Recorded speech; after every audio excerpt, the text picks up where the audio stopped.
Ladies and gentlemen, good evening and welcome to the news summary for this Thursday, 1st August.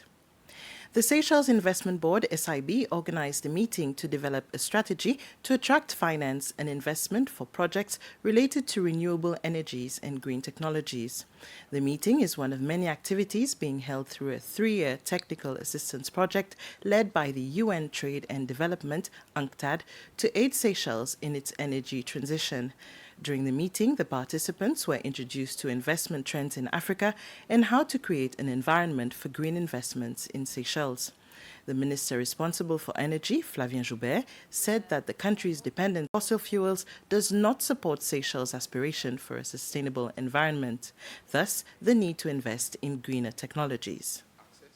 To overcome its high vulnerability, Seychelles is actively pursuing several initiatives to transition towards renewable energy. It includes increasing the generation of electricity from renewable sources and also modernizing the electricity sector. To achieve this ambitious goal, Seychelles is implementing various initiatives. Seychelles has already established its wind farm on Ile de Romainville and Port Victoria. The wind farms are now supplying more than 8% of the island's grid capacity. In 2022, Seychelles commissioned a French company, QAir, to develop the largest floating solar power plant in the world in Seychelles to generate 5.8 megawatts. And let me inform you that very soon, before the end of the year, we hope to see actual structures being put in the lagoon for this project. And we are now also at the point of unveiling a next series of projects that should, if implemented, position us ahead of our 2030 goal for 15% renewable in the country. It will be in the district of Beauvallon that the national addressing system would be piloted for a month as of November this year. The project aims to provide a standardized, accurate and efficient addressing framework whereby each district will have a postal code and each building a number.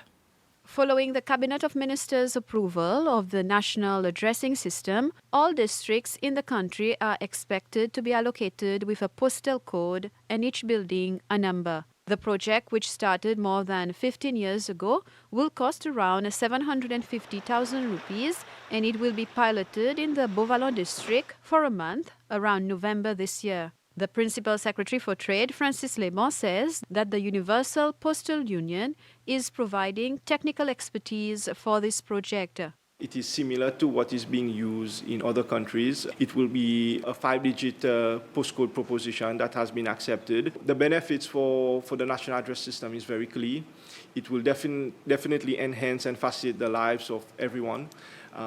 It will promote other business opportunities. We are not looking at it purely from the perspective of courier or cargo delivery, but we are looking at it from emergency services, essential services like improving the turnaround time of the police, the response times of ambulances, of the health services, and also disaster, if there's any disaster. So the postcode system, I think it is one that has proven itself over time in many other countries.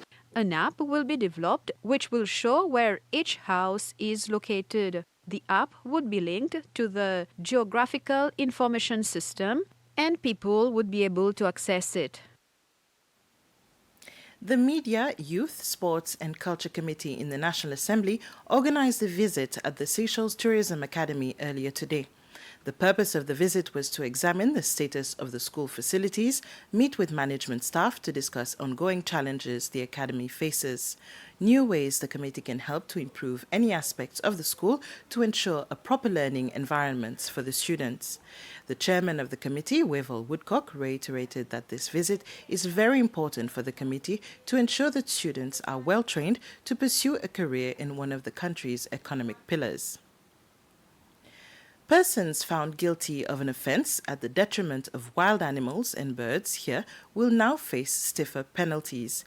It follows amendments to a section of the Wild Animals and Birds Protection Act, which received the unanimous approval of all 28 members of the National Assembly. It was the minister responsible for environment, Flavien Joubert, who presented the bill to the National Assembly. Under the amended section, persons found guilty will be hit with a fine of not less than 25,000 rupees and not more than 1 million rupees.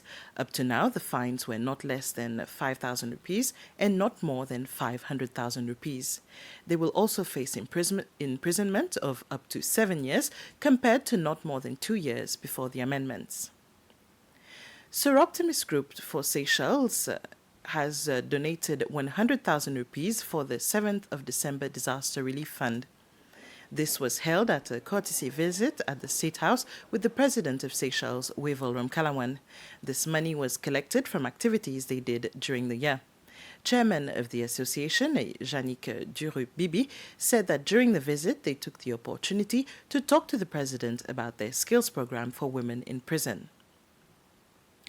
A group of mothers from the district of Limamel attended a session on the importance of breastfeeding. The event was organized by the Limamel Health Center to commemorate the World Breastfeeding Week, which is taking place under the theme Closing the Gap.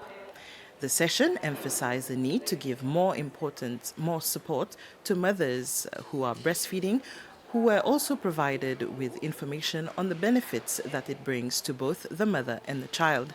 A pediatric nurse at the Limamel Clinic, Florence Payette-Françoise, said the support given to mothers by staff and family members serves as encouragement for them on their journey to motherhood. And that was it for the news summary, ladies and gentlemen. Thank you for following.